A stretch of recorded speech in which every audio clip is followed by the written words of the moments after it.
जरा कल्पना कीजिए, कल सुबह सोकर उठें और पता चले कि पता चले कि जिस राज्य में हम रहते हैं उसका अस्तित्व ही खत्म हो गया है। अरे बाप रे। हाँ, सरकार ने उसका नाम बदल दिया, सीमाएं मिटा दी और उसे किसी दूसरे राज्य में मिला दिया। हाँ, सुनने में किसी साइंस फिक्शन फिल्म का प्लॉट लगता है ना? बिल्कुल लगता है। लेकिन सच्चाई ये है कि हमारे देश के ब्लूप्रिंट में ऐसा करने की पूरी ताकत मौजूद है। एग्जैक्टली, महज चंद पन्नों के भीतर। और यही तो उस ब्लूप्रिंट की सबसे बड़ी खूबी है। मतलब ये इतना लचीला है कि देश का नक्शा बदल सकता है, और इतना मजबूत भी कि 140 करोड़ लोगों को एक साथ बांध कर रख सके। सही कहा। तो आज के इस डीप डाइव में हम किसी आम किताब की बात नहीं कर रहे हैं, हम उस बुनियादी ढांचे को डिकोड कर रहे हैं जिस पर दुनिया का सबसे बड़ा लोकतंत्र टिका है। बिल्कुल। और आज के जो स्रोत है हमारे पास वो भी बहुत खास है। हाँ, आज हम the sovereign blueprint, a guide to the Indian constitution के विस्तृत नोट्स पर चर्चा कर रहे हैं। ये नोट्स खासतौर पर एग्जाम वेदा एकेडमी यूट्यूब चैनल के कंटेंट पर आधारित हैं, जो कि बहुत ही बेहतरीन रिसोर्स है। हाँ, और जो विद्यार्थी यूपीएससी, यूपीपीएससी या एसएससी, सीजीएल जैसी प्रतियोगी परीक्षाओं की तैयारी कर रहे हैं, उनके लिए तो ये एक तरह से मास्टर की है। मास्टर की, क्योंकि हमारा मिशन अनुच्छेदों की कोई उबाऊ सूची पढ़ना नहीं है। बिल्कुल नहीं। मकसद ये समझना है कि संविधान निर्माताओं ने किस चीज को कहां और क्यों रखा। मतलब एग्जाम्स में जब पेचीदा सवाल आते हैं ना, तो रट्टा मारने से काम नहीं चलता। एग्जैक्टली, उसके पीछे का लॉजिक पता होना चाहिए। एग्जाम्स में सबसे बड़ी गलती लोग यही करते हैं कि अनुच्छेदों को ना एक टेलीफोन डायरेक्टरी की तरह याद करते हैं। जो कि मुमकिन ही नहीं है। हाँ, जबकि संविधान एक कहानी की तरह है। अगर हम इसके किरदारों को समझ लें तो ये बहुत ही लॉजिकल दस्तावेज है। तो चलिए इस कहानी को बिल्कुल शुरुआत से समझते हैं। मतलब जमीन और उस पर रहने वाले लोग, जो कि भाग 1 और भाग 2 है। हाँ, संविधान का भाग 1, इसमें अनुच्छेद 1 से 4 आते हैं। ये तय करता है कि हमारे इस विशाल देश की जमीन का दायरा क्या है।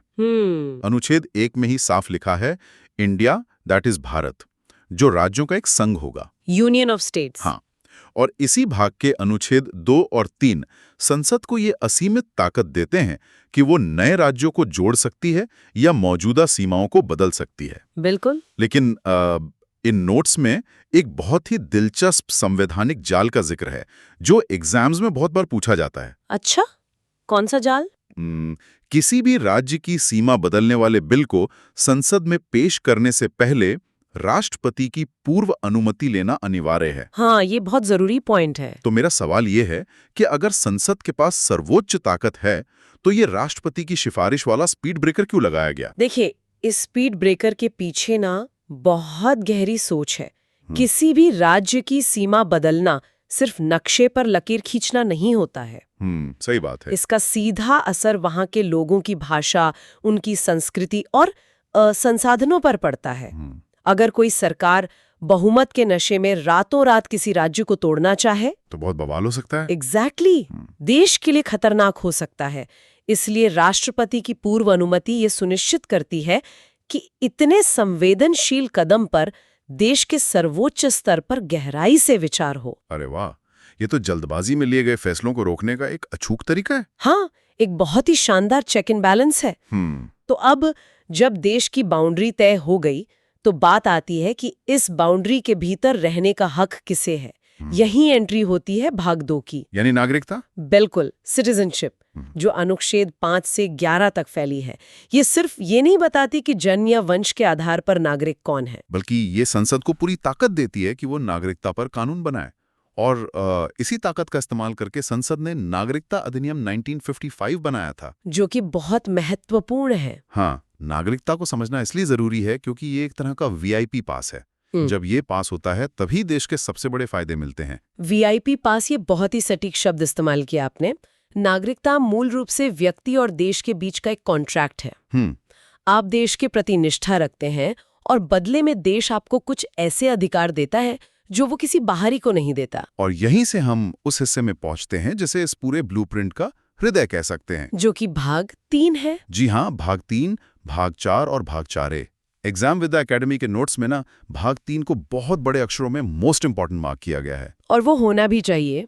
बिल्कुल, ये वो हिस्सा है जहां हमारे 6 मौलिक अधिकार हैं।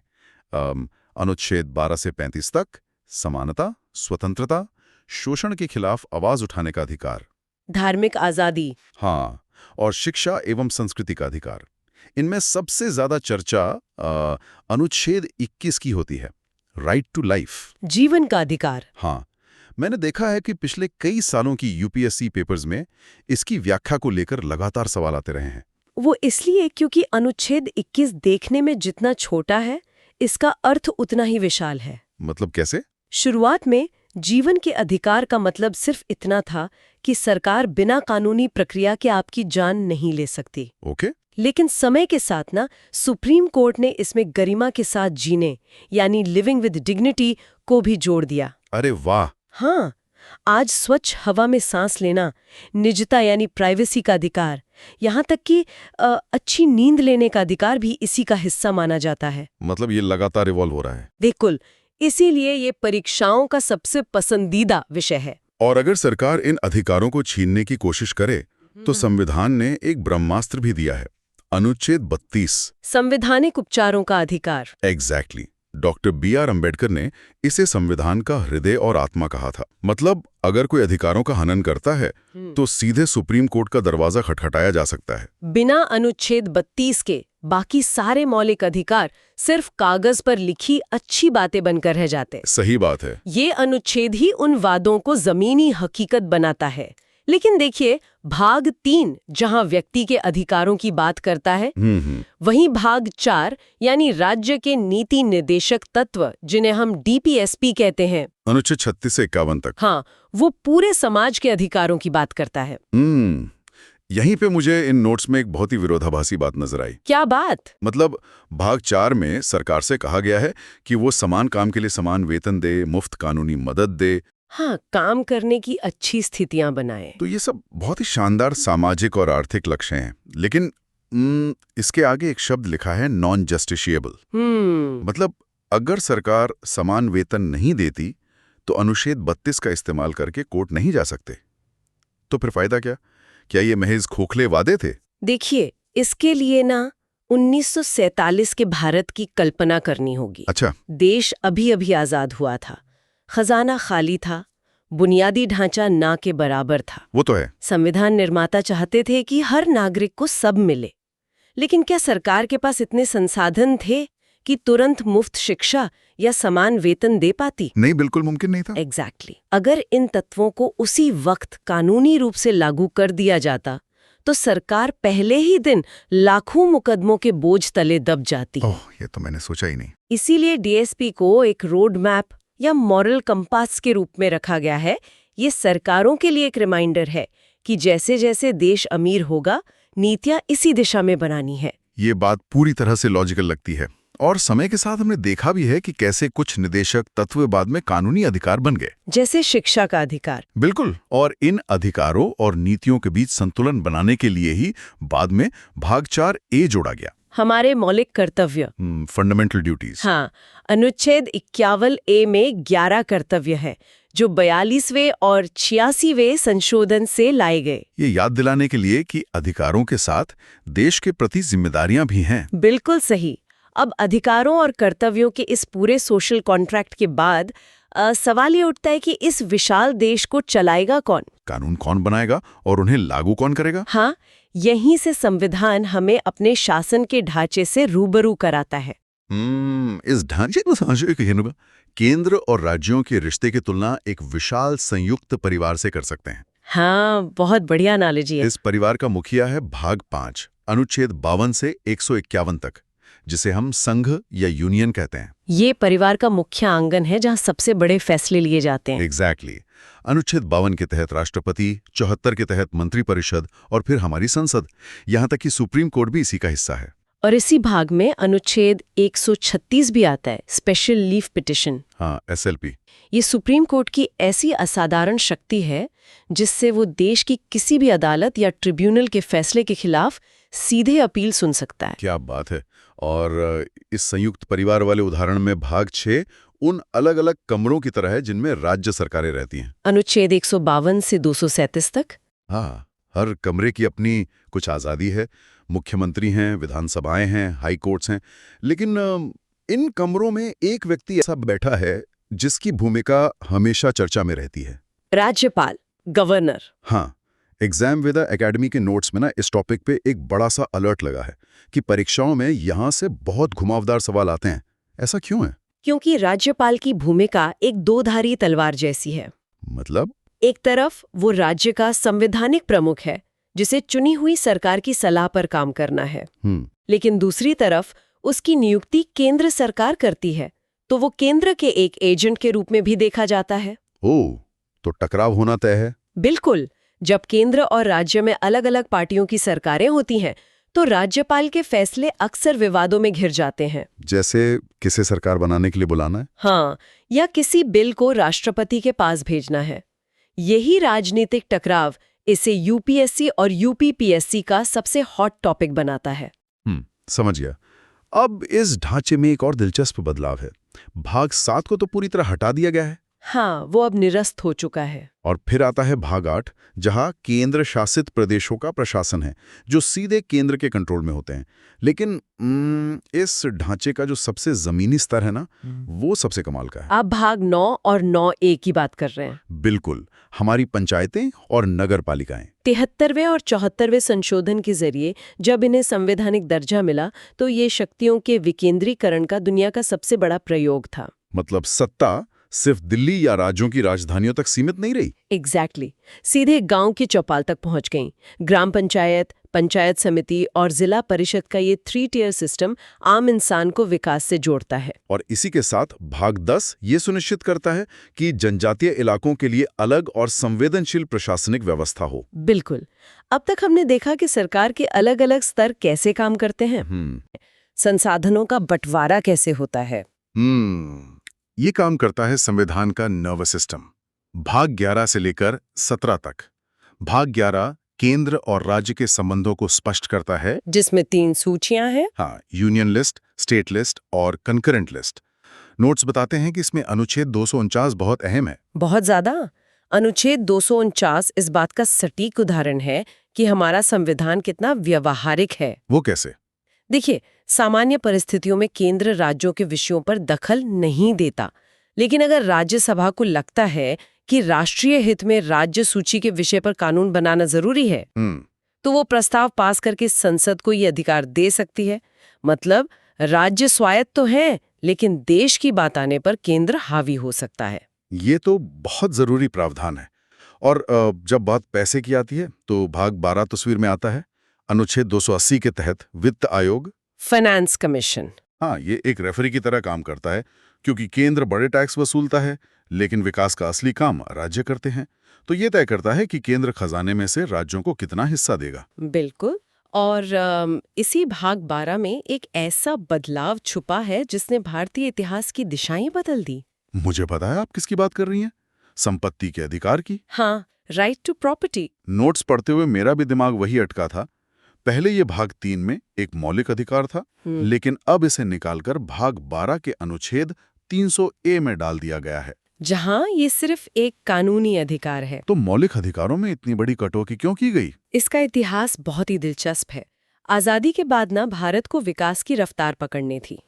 जमींदारी प्रथा खत्म करनी थी। हाँ, बांध बनाने थे, हाईवे बनाने थे, और इन सब के लिए जमीन चाहिए थी। बिल्कुल। लेकिन क्योंकि संपत्ति एक मौलिक अधिकार था, सरकार जैसे ही जमीन अधिग्रहित करने की कोशिश करती, लोग सीधे अनुच्छेद 32 का इस्तेमाल करके सुप्रीम कोर्ट पहुंच जाते। अरे बाप रे, तो सब विकास के काम लटक जाते होंगे। सालों साल व्यक्ति के अधिकार और समाज के विकास के बीच भारी टकराव हो गया था। तो इसीलिए 44वें संशोधन के जरिए इसे सामान्य कानूनी अधिकार बना दिया गया। एग्जैक्टली। इस कानूनी गतिरोध को हमेशा के लिए खत्म करने के लिए। क्या जबरदस्त डॉट कनेक्शन है। ऐसे ऐतिहासिक कारण समझ लेने के बाद कोई भी विद्यार्थी इसे कैसे भूल सकता है? रटने की जरूरत ही नहीं पड़ेगी। बिल्कुल। इसके बाद आते हैं भाग 13 और 14। भाग 13 व्यापार की आजादी देता है और भाग 14 उन सेवाओं की बात करता है जो इस मशीनरी को चलाती हैं। अनुच्छेद 315 के तहत यूपीएससी का गठन। हाँ, एग्जाम वेदा एकेडमी के जो छात्र या जो भी लोग तैयारी कर रहे हैं, उनका अंतिम लक्ष्य तो यही अनुच्छेद 315 है। बिल्कुल। और इस ढांचे को सुचारू रखने के लिए भाग 14A में ट्राइब्यूनल्स बनाए गए हैं। फिर आता है भाग 15, चुनाव। दुनिया के सबसे बड़े लोकतंत्र में निष्पक्ष चुनाव करवाने की जिम्मेदारी अनुच्छेद 324 के तहत चुनाव आयोग की है। और समाज के उन वर्गों को मुख्यधारा में लाने के लिए जो ऐतिहासिक रूप से पीछे रह गए थे, भाग 16 में विशेष प्रावधान है। हाँ, SC, ST और OBC वर्गों के लिए। यहाँ नोट्स में अनुच्छेद 340 को हाईलाइट किया गया है, जो पिछड़े वर्गों की पहचान के लिए आयोग बनाने की बात करता है। और अंत में भाग 17 हमारी राजभाषा के बारे में बताता है। अनुच्छेद 343 से 351 तक। हिंदी को राजभाषा का दर्जा है, लेकिन विविधता को देखते हुए अंग्रेजी की भी छूट है। बिल्कुल। अब देखिए, अब तक हमने जो भी बात की, चाहे संसद हो, हाई कोर्ट हो या चुनाव आयोग, ये सब सामान्य दिनों की व्यवस्था है। जब सब ठीक हो तो मशीनरी स्मूथ काम करती है। लेकिन असली टेस्ट तब होता है जब कोई भारी संकट आ जाए। एग्जैक्टली। अगर इंजन में आग लग जाए तो क्या कोई इमरजेंसी स्विच है? और यही हमें संविधान के सबसे शक्तिशाली और विवादास्पद हिस्से की तरफ ले जाता है। भाग 18 इमरजेंसी, जिसे नोट्स में लाल रंग से मार्क किया गया है। हाँ, वेरी इंपॉर्टेंट। अनुच्छेद 352 से 360 तक। इसमें 3 तरह के इमरजेंसी स्विच हैं। 352 राष्ट्रीय आपातकाल, युद्ध या बाहरी हमले के समय। हाँ, फिर 360 वित्तीय आपातकाल, जब देश दिवालिया होने के कगार पर हो, जो भारत में आज तक नहीं लगा। शुक्र है। लेकिन जो सबसे ज्यादा चर्चा में रहता है वो है अनुच्छेद 356, राज्यों में संवैधानिक तंत्र की विफलता, जिसे आम भाषा में राष्ट्रपति शासन या प्रेसिडेंट्स रूल कहते हैं। तो एग्जाम्स में यही बार बार क्यों घूम कर आता है? क्या ये केंद्र के हाथ में कोई हथियार है? देखिए, जब संविधान बन रहा था ना, तो निर्माताओं ने सोचा था कि अनुच्छेद 356 एक डेड लेटर बनकर रहेगा। मतलब जिसका कभी इस्तेमाल ना हो। हाँ, सिर्फ उस चरम स्थिति के लिए जब किसी राज्य में दंगे या अराजकता फैल जाए और सरकार चलाना असंभव हो जाए। ओके। लेकिन ऐतिहासिक रूप से कई बार केंद्र सरकारों ने इसका इस्तेमाल राज्यों में राजनीतिक विरोधियों की सरकारें गिराने के लिए किया। ओह, एक राजनीतिक हथियार के रूप में। बिल्कुल। इससे बहुत कड़वाहट पैदा हुई। SR मुंबई केस जैसे सुप्रीम कोर्ट के फैसलों के बाद इसका मनमाना इस्तेमाल कम तो हुआ है, लेकिन क्योंकि ये केंद्र और राज्यों के बीच टकराव का सबसे बड़ा बिंदु रहा है, इसलिए प्रतियोगी परीक्षाओं के लिए हमेशा रेलेवेंट रहता है। समझ गया। तो ये संकट प्रबंधन का उपकरण है। इसके बाद भाग 19 में कुछ विविध नियम हैं, जैसे राष्ट्रपति को मिलने वाली कानूनी छूट। हाँ। लेकिन भाग 20 अनुच्छेद 368 संविधान संशोधन की प्रक्रिया, ये तो अपने आप में एक मास्टर स्ट्रोक है। बिल्कुल है। दुनिया के कई देशों के संविधान इसलिए फेल हो गए, वहां तख्ता पलट हो गए, क्योंकि वो बहुत सख्त थे। वो समय के साथ बदल नहीं पा रहे। एग्जैक्टली। लेकिन अनुच्छेद 368 ये सुनिश्चित करता है कि हमारा संविधान एक जीवंत दस्तावेज है, लिविंग डॉक्यूमेंट। हाँ, अगर समाज बदल रहा है तो संसद एक तय प्रक्रिया से बदलाव कर सकती है। ये टूटने से बचने के लिए झुकने की कला है। क्या बात है, झुकने की कला।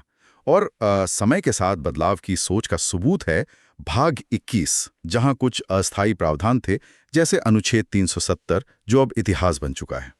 इससे साफ था कि ये व्यवस्थाएं हमेशा के लिए नहीं थी। और फिर भाग 22, अनुच्छेद 393 से 95, जिसमें इस दस्तावेज का नाम भारत का संविधान और इसके लागू होने की व्यवस्थाओं का जिक्र है। तो जब आप भाग 1 के भूगोल से शुरू करके भाग 22 तक आते हैं ना, तो आप सिर्फ कानून नहीं पढ़ते, आप एक राष्ट्र के निर्माण की प्रक्रिया देखते हैं। बिल्कुल सही।